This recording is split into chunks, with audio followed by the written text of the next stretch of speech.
علیکم یار و دوستان محترم هواداری کانال من ماشین روسیه برافته یک شریک است قطعش همراه شود که آدمی خوش شخشق باشد و همین روزه نزدیک سفر میبرد. نرخ راهگیرش 10,000 روسیه است، 10,000 روسی به شهر تیومن نفسگان سربود میرفته است.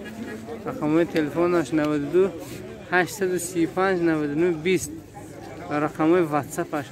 این بولو رقم روسی است 89 82 14 28 541. میتونه زنگ زده با همین اکانت تماس بگیرید. این کس از زرافشان میشه.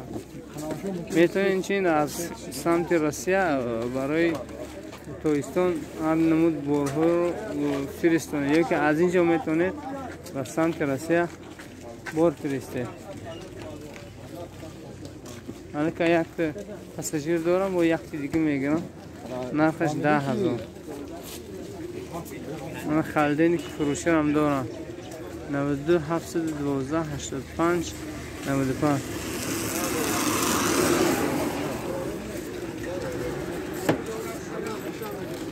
میتونید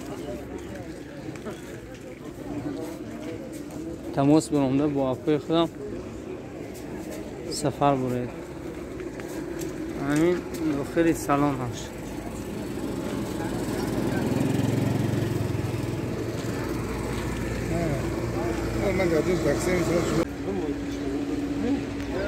خالدینی کار چندی گفته رکو؟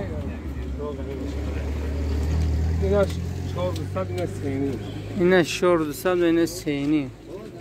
میتونید خریداری کنید. اینه استقلال نمیده با شیشش کنید. اینا واشام فیلیپ خودش نیسته؟ فیلیپ خودش هست. خوب کامل خوب. ماننده. بالونه زیل چندی شدن؟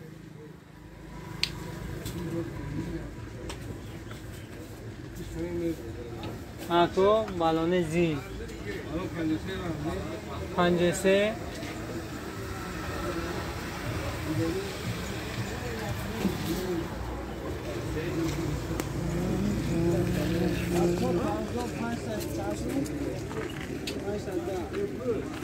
هذا